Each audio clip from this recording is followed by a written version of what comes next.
Welcome back to the channel, everyone. If you love captivating stories about men transforming into women in unique and fascinating ways, then be sure to subscribe and give this video a thumbs up. Now, let's jump right into today's tale. Kristin stepped into the lobby of her design firm. The click of her heels against the marble floor, sharp and commanding. The sound echoed slightly in the high ceilinged space, announcing her arrival like a royal fanfare. The entire building screamed success, walls adorned with awards and framed features from design magazines. Sleek furniture that served as a living portfolio of her company's aesthetic. Thompson Design, she thought, eyeing the elegant logo displayed prominently behind the reception desk. Not just Thompson Designs, but the Thompson Design.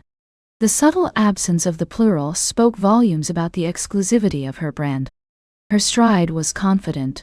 Back straight, chin slightly raised, a posture her body adopted automatically, while her mind was still adjusting to the idea of walking in 4-inch heels without face, planting on the imported Italian marble.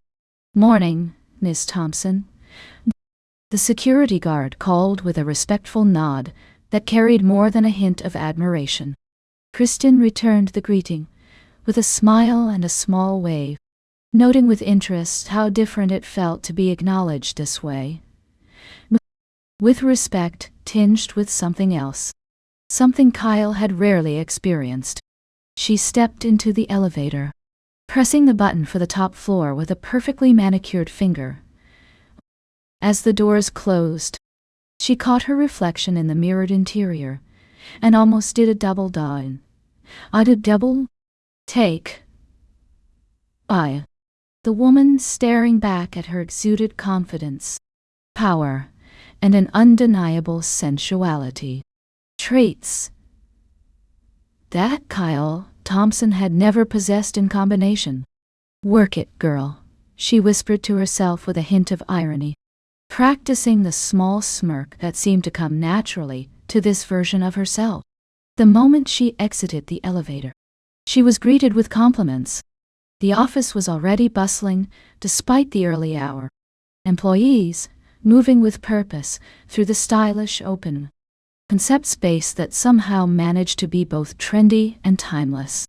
Her receptionist, a young woman with dark curls and a bright smile, beamed as she saw her.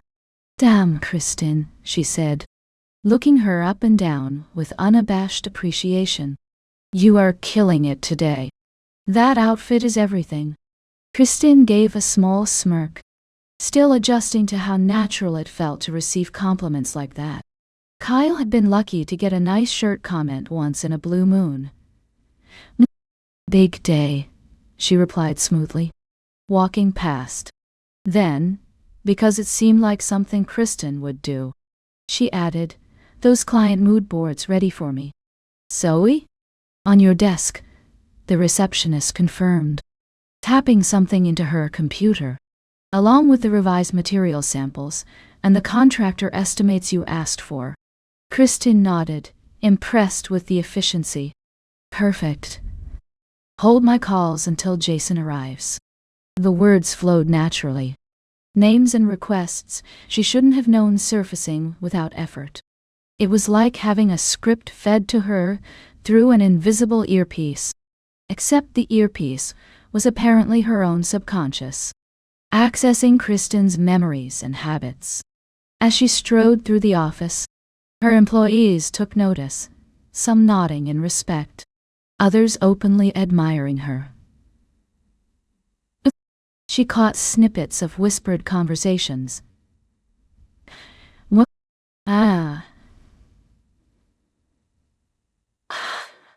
Always brings her a game.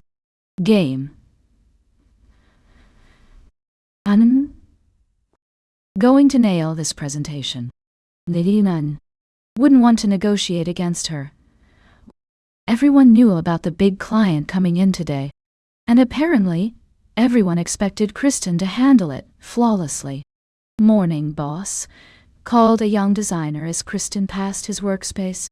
"That Prescott proposal is looking fantastic. I left the revised renderings on the server." "Thanks, Mark," she replied, again surprised by how automatically the name came to her. "Make sure the lighting schematics are updated with the new fixtures." "Already done," he assured her with a slightly eager smile that suggested he was either incredibly dedicated to his job or harboring a workplace crush. Possibly both. Another designer, this one female, held up fabric swatches as Kristin walked by. The vendor finally came through with the Belgian linen samples. "The indigo is even better in person." Kristin paused, taking the swatch and examining it with a critical eye she didn't know she possessed. "Perfect," she declared after a moment. "This is exactly what the Hartwell project needs. Order it immediately." "Already processing the purchase order," the woman replied with a satisfied nod. Continuing through the office, Kristin marveled at how seamlessly she was navigating this foreign territory. Kyle had managed a fantasy football team with mixed results. Kristin apparently ran an entire design empire with precision and flair. Miss Thompson, called an older man she somehow knew was her head contractor, just wanted to confirm we're still on for the site walk through tomorrow at the Lakeside project. 9. Shop, Kristin confirmed. "And Bernard, make sure those custom fixtures have arrived. I don't want any more delays." "Yes, ma'am," he nodded, his gruff demeanor softening slightly. "We'll be ready."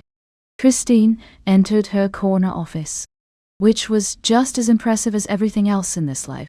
The space was a perfect balance of form and function. Elegant, without being ostentatious. Clearly designed to impress clients while still being a practical workspace. Large windows overlooked the city, offering a panoramic view that probably added thousands to the rent alone. Sleek, modern furniture filled the space, a plush seating area for client consultations, a conference table for team meetings, and her massive desk, which was neatly arranged with everything she needed for the day ahead. "Not bad, Thompson," she murmured, running a hand along the edge of her desk, which appeared to be custom. Made from some exotic hardwood. Kyle's cubicle could fit in my bathroom."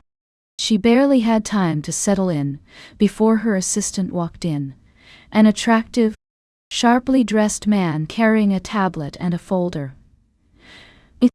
He moved with the efficiency of someone who anticipated needs before they were voiced, closing the door behind him without being asked. "Morning, Kristin," he greeted, giving her an approving once over that somehow managed to be professional despite its obvious appreciation. "Looking incredible as always. That suit is lethal. Ready to go over everything before the meeting?" Kristin nodded, pushing aside her lingering shock at how effortlessly she had stepped into this life. There was no time for an identity crisis when there was business to conduct. "Let's do it," she said, straightening in her chair. "Bring me up to speed." Jason. Jason, whose name she had plucked from her memory without effort, slid into the chair across from her desk with practiced ease. "All right. So the Morgan project is today's main event. Charles Morgan is bringing his wife, his personal assistant, and probably his ego, which should be listed as a separate entity." Kristin found herself smiling at the dry humor. "No, the usual entourage. Then, no me." "Exactly. He's built his tech fortune on disrupting traditional industries, and now he wants a home that disrupts traditional design, whatever that means." Jason rolled his eyes slightly. His wife, Catherine, is the one with the actual taste, though she lets him think he's driving the bus. "Smart woman," Kristin commented, opening the folder he'd placed before her. Inside were detailed profiles of the clients, including personal preferences, dislikes, and even psychological assessments that seemed almost uncomfortably thorough. Very. She's the reason they're here instead of with Harlow and Associates. Apparently, she saw your work on the Westfield penthouse and decided you were the only designer who could understand their vision. He made air quotes around the phrase. And their budget? Kristin asked, flipping through the material with growing interest. Jason's smile grew slightly predatory. Unlimited. Essentially, he wants to make a statement. The property alone cost $25.3 million. Tanto Dios. Kristin nearly choked, but managed to maintain her composure. I see. The contract we're presenting today is for the initial design phase only, Jason continued, tapping something on his tablet and sending it to the large screen on the wall.